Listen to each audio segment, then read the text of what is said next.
বেসবলে টুপি পরে ক্যাপ কয় তাহারে, টেনিসেও শোভে তাহা রকমারি বাহারে। টুপি দিয়ে যায় বোঝা কোন দেশি সৈনিক, নাবিকের টুপি দেখে চিনে নিও জাহাজি। সাজো যদি স্যুট বুটে, হ্যাট পরো মাথাতে, রোদ্দুরে ঢাকে মাথা যেমনটি ছাতাতে।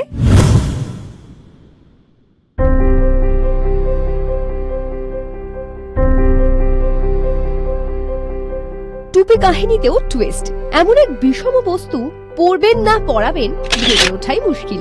পড়লে ঠিক, পড়ালেই বেঠিক। লেনিন থেকে সুভাষ চক্রবর্তী, ট্রাম্প থেকে মোদি, ফারুক আব্দুল্লাহ থেকে রাহুল, ক্যাপ হোক বা হ্যাট, টুপির বিবর্তনে রং বদলেছে রাজনীতিরও। রাঘব বোয়াল থেকে চুনোপুঁটি, রাজনীতির ঘোলা জলে মাছ ধরতে গিয়ে হামেশাই টুপি পরেন নিরীহ মানুষ, আর মুচকি হাসেন টুপি পরানো পাবলিক।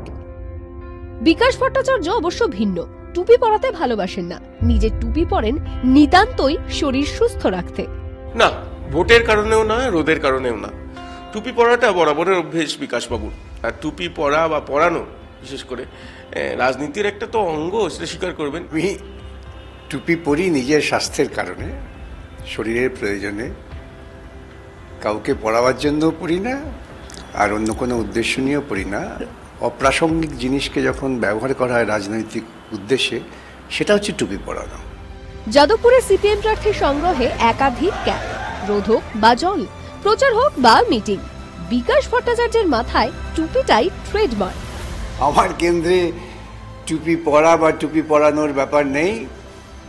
আমার কেন্দ্রের ভোটারদের অধিকাংশই ভোটারদের বক্তব্য হচ্ছে যে আমাদের যদি ভয়ভীতি মুক্ত করা হয়, ভয়ভীতির টুপি যদি না পরানো হয়, তাহলে আমরা স্বাধীনভাবে মত প্রকাশ করব এবং তার প্রতিফলন ঘটবে ভোটের বাক্সে। টুপির ব্যাপারে অন্তত বিকাশবাবু যেটা বললেন বুঝতেই পাচ্ছেন যে এটা সারা বছরের অভ্যেস এবং নিতান্ত প্রয়োজনীয়, শুধুমাত্র ভোটের প্রয়োজনে নয়। দেবজ্যোতি দত্তের সঙ্গে প্রীতম দে, জি 24 ঘন্টা।